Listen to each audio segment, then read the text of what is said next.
O SUS é a expressão mais acabada do esforço do nosso país de garantir o acesso universal de seus cidadãos aos cuidados em saúde que necessitam para ter uma vida mais longa, produtiva e feliz. Embora saibamos que os bons indicadores de saúde dependem de um conjunto de políticas econômicas e sociais mais amplas, emprego, moradia, saneamento, boa alimentação, educação, segurança, etc., é inquestionável a importância de uma política de saúde que, para além da universalidade, garanta a equidade, a integralidade e a qualidade do cuidado em saúde prestado aos seus cidadãos. O Sistema Único de Saúde SUS, criado pela Lei nº 8.080, de 19 de setembro de 1990, também chamada de Lei Orgânica da Saúde, é a tradução prática do princípio constitucional da saúde como direito de todos e dever do Estado, e estabelece no seu artigo 7º que as ações e serviços públicos de saúde e os serviços privados contratados ou conveniados que integram o Sistema Único de Saúde SUS são desenvolvidos de acordo com as diretrizes previstas no artigo 198 da Constituição Federal, obedecendo ainda os seguintes princípios: universalidade de acesso aos serviços de saúde em todos os níveis de assistência, integralidade de assistência, entendida como conjunto articulado e contínuo das ações e serviços preventivos e curativos, individuais e coletivos, exigidos para cada caso em todos os níveis de complexidade do sistema, preservação da autonomia das pessoas na defesa de sua integridade física e moral, igualdade da assistência à saúde, sem preconceitos ou privilégio de qualquer espécie, direito à informação às pessoas assistidas sobre sua saúde, divulgação de informações quanto ao potencial dos serviços de saúde e sua utilização pelo usuário,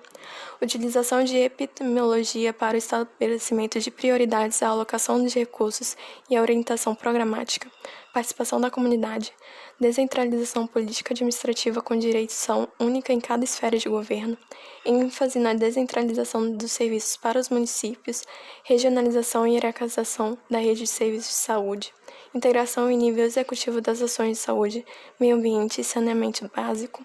conjugação dos recursos financeiros, tecnológicos, materiais e humanos da União, dos Estados, do Distrito Federal e dos municípios da prestação de serviços de assistência à saúde da população, capacidade de resolução de serviços em todos os níveis de assistência e organização dos seus serviços públicos de modo a evitar duplicidade em meios para fins idênticos. O presente vídeo está organizado em 3 partes. Na primeira, convidamos você a percorrer uma linha do tempo que remonta de forma sintética e inacabada momentos da história que criaram as bases para a construção do SUS. Queremos, com isso, compartilhar com você uma ideia do quanto o SUS é fruto de uma construção histórica de décadas, com seus avanços e recuos, mas que afinal resultou no atual sistema de saúde brasileiro. Finalizo essa parte com alguns dados que dão uma dimensão do SUS e sua importância como política pública. Na segunda parte, apontamos algumas das dificuldades e impasses vividos pelo SUS, com destaque para aqueles que, de modo mais ou menos direto, impactam no seu cotidiano como membro de uma equipe da saúde da família. Por fim, na terceira parte, apontamos os principais componentes do Pacto pela Vida, tal como formulado pelo Ministério da Saúde, por meio de intenso diálogo com setores organizados da sociedade brasileira, buscando o reordenamento do SUS a partir da retomada dos princípios mais fundamentais da reforma sanitária brasileira. Apresentaremos agora um conjunto de datas que marcaram o longo caminho da constituição do SUS como a principal política pública de saúde brasileira, destacando as contribuições dadas por esses eventos na construção do nosso Sistema Único de Saúde. Em 1923, temos a criação do CAP, Caixas de Aposentadoria e Pensões, com a Lei Eloy Chaves, que vem conferir estatuto legal a iniciativas já existentes de organização de trabalhadores, visando garantir pensão em caso de algum acidente ou afastamento do trabalho por doença, e uma futura aposentadoria.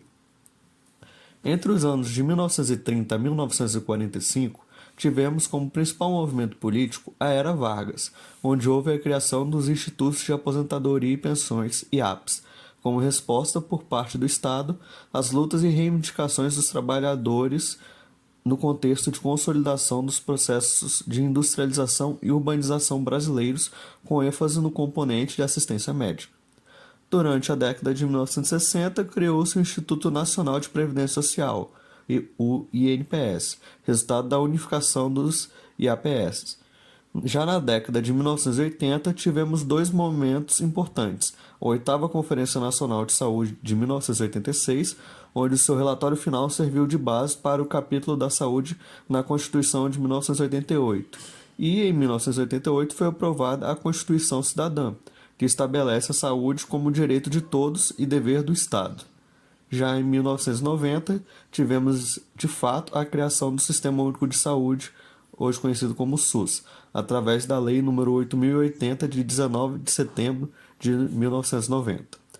Já em meados dos anos 2000, tivemos políticas públicas de saúde, como a Norma Operacional de Assistência à Saúde e o Pacto pela Saúde, que não vieram a substituir o Sistema Único de Saúde, mas sim a agregar-lhe novas atribuições. Os impasses ou dificuldades do SUS. Apesar de seus inegáveis avanços, a construção do SUS ainda encontra vários entraves, entre os quais podemos destacar apenas dois que impactam diretamente no seu trabalho como membro de uma equipe de saúde da família,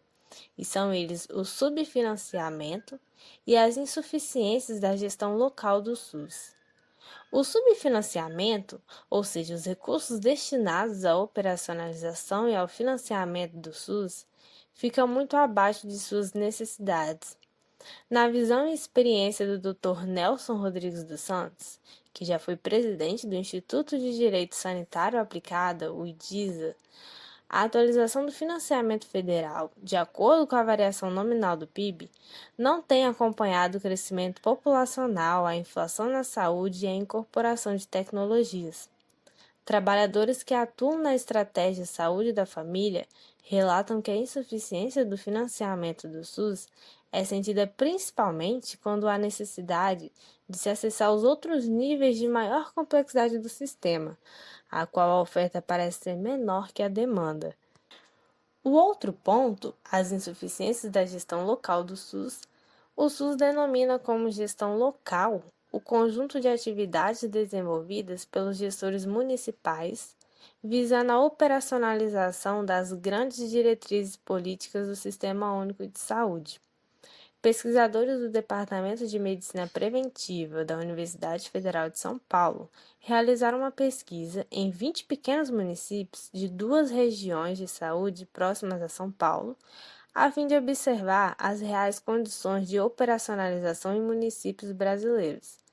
Entre alguns dados dessa pesquisa encontra-se a baixa resolutividade da rede básica, onde tem havido grande dificuldade de produção de alternativas de cuidado ao modelo biomédico e sua poderosa articulação com o complexo médico-industrial e acelerado processo de incorporação tecnológica.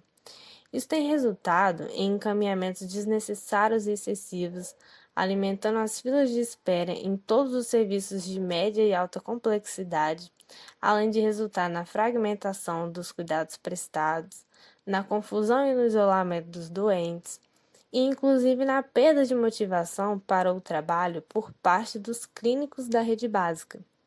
Os modelos assistenciais e consequentes modelos de organização de processos de trabalho adotados na rede básica de saúde têm resultado quase sempre em pouca flexibilidade de atendimento das necessidades das pessoas e em dificuldade de acesso aos serviços em seus momentos de maior necessidade, fazendo aumentar a demanda desordenada pelos serviços de urgência e emergência. Também temos a deficiência na formação dos profissionais de saúde, que se traduz em baixa capacidade de fazer uma adequada regulação do acesso aos serviços de saúde voltada para o seu uso mais racional e produtivo, baixíssima capacidade de gestão do trabalho médico, em particular avaliação e acompanhamento da produtividade, qualidade do trabalho e resolutividade desses profissionais, baixa capacidade de planejamento de serviços a partir de indicadores epidemiológicos, estabelecimento de prioridades para a alocação de recursos, pouca ou nenhuma prática de priorização de gestão de casos em situação de alta vulnerabilidade dos pacientes, com o objetivo de garantir o uso dos múltiplos recursos necessários para o cuidado de forma mais racional e integrada. E, entre outros pontos, o forte protagonismo dos usuários, que ainda fazem uma clara valorização do consumo de serviços médicos hospitalares, a garantia de acesso ao atendimento mais rápido em serviços de urgência e emergência, e a busca por segurança e satisfação na utilização de tecnologias consideradas mais potentes, em particular a utilização de fármacos, a realização de exames sofisticados e o acesso a especialistas. O autor Santos relata que os gestores municipais e estaduais do SUS, os trabalhadores de saúde e os prestadores de serviços encontram-se obrigados a reprimir demandas, sabendo penosamente que ações preventivas e de diagnósticos precoces impediriam o surgimento da maior parte de casos graves e urgentes, mas tem que priorizar os casos de maiores sofrimentos e urgências devido à insuficiência de recursos. E ele finaliza dizendo que o modo de financiar e institucionalizar a política pública com base no direito à igualdade e à vida ainda se encontra de forma marginal. E muito cuidado e dedicação devem ser tomados para que as essenciais inovações de gestão permaneçam vinculadas à visão e compromisso de futuro e de sociedade pautados por esse direito. Pacto pela Saúde. O Pacto pela Saúde se instituiu em 2006 e foi um conjunto de reformas institucionais do SUS que é revisado anualmente, pactuado entre as três esferas de gestão: União, Estados e municípios. Para a adesão dos gestores ao pacto, é assinado um termo de compromisso, no qual se estabelecem compromissos entre os gestores em três dimensões: Pacto pela Vida, Pacto em Defesa do SUS e o Pacto de Gestão. No Pacto pela Vida, são firmados compromissos em torno de medidas que resultem em melhorias da situação de saúde da população brasileira. Atualmente, são 6 as prioridades em vigência: saúde do idoso, controle do câncer do colo de útero e da mama, redução da mortalidade infantil e materna, fortalecimento da capacidade de resposta às doenças emergentes e endemias, com ênfase na dengue, hanseníase, tuberculose, malária e influenza, promoção da saúde e o fortalecimento da atenção básica. O Pacto em Defesa do SUS firma-se em torno de ações que contribuam para aproximar a sociedade brasileira do SUS, seguindo essas diretrizes: a repolitização da saúde, como um movimento que retoma a reforma sanitária brasileira, atualizando as discussões em torno dos desafios atuais do SUS. Promoção da cidadania como estratégia de mobilização social, tendo a questão da saúde como direito fundamental. Garantia de financiamento de acordo com as necessidades do sistema. Já na dimensão do pacto de gestão, é abordada a definição da responsabilidade sanitária de cada governo, além do estabelecimento de diretrizes para a gestão, com ênfase em regionalização, financiamento, planejamento, regulação, participação social, gestão no trabalho e educação na saúde.